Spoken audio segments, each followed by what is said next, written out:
প্রিয় যুবক ভাইয়েরা, আমি জানি প্রবাস জীবন অনেক সময় কষ্ট, একাকিত্ব ও সীমাবদ্ধতার জীবন। পরিবার থেকে দূরে থাকা, অল্প আয়ে চলা, সময়ের চাপ এবং মানসিক দুশ্চিন্তার মাঝে প্রবাসীদের সবচেয়ে মৌলিক একটি বিষয় হল হালালভাবে শারীরিক ক্ষুধা মেটানো। ইসলাম শুধু ইবাদতের ধর্ম নয়, বরং মানুষের দৈনন্দিন জীবন পরিচালনার পূর্ণাঙ্গ দিক নির্দেশনা দেয়।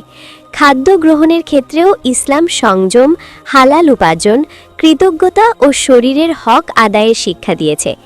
ইসলামের আলোকে প্রবাসীরা কিভাবে তাদের শারীরিক ক্ষুধা মেটাতে পারে সে বিষয়ে নিচে আলোচনা করা হলো।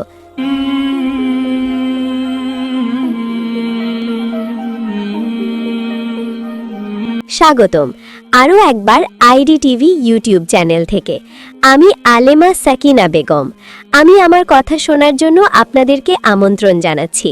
প্রিয় যুবক ভাইয়েরা, আমি একজন নারী হয়ে অনেক কষ্ট করে লুকিয়ে চুরি করে ভাঙা একটি মোবাইল দিয়ে ওয়াজ রেকর্ড করি।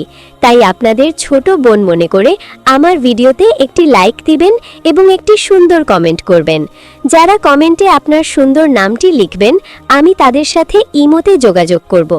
হালাল উপার্জনের মাধ্যমে খাদ্য সংগ্রহ করা, পরিশ্রম করে উপার্জিত হালাল অর্থ দিয়ে খাবার গ্রহণ করা, হারাম আয় ও সন্দেহজনক উৎস থেকে দূরে থাকা, অল্প খাবারেও আল্লাহর বরকতের উপর ভরসা রাখা, নিয়মিত খাবারের সময় নির্ধারণ করা, অপচয় না করে পরিমিত খাবার গ্রহণ করা, সুন্নতি পদ্ধতিতে খাবার খাওয়া, খাবারের আগে আল্লাহর নাম স্মরণ করা, খাবারের পরে আল্লাহর শুকর আদায় করা, সহজ ও সস্তা হালাল খাবার বেছে নেওয়া, নিজে রান্না করে খরচ ও অপচয় কমানো, অতিরিক্ত বিলাসী খাবার এড়িয়ে চলা, শরীরের প্রয়োজন অনুযায়ী খাবার গ্রহণ করা, রোজার মাধ্যমে সংযম ও আত্মনিয়ন্ত্রণ শেখা, নফল রোজা রেখে ক্ষুধার কষ্টের সোয়াব অর্জন করা, প্রয়োজনে মুসলিম ভাইদের সাথে খাবার ভাগাভাগি করা, একসাথে বসে খেলে বরকত হয় এই বিশ্বাস রাখা, খাবারে সন্তুষ্ট থাকার অভ্যাস গড়ে তোলা, অভিযোগ না করে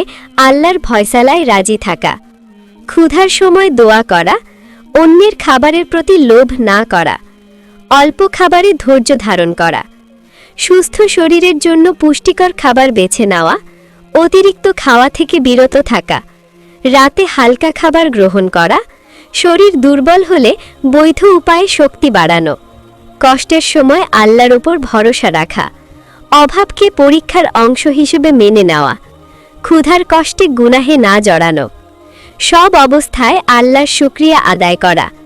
ইসলামের দৃষ্টিতে ক্ষুধা মেটানো শুধু শারীরিক প্রয়োজন নয়, বরং এটি একটি আমানত।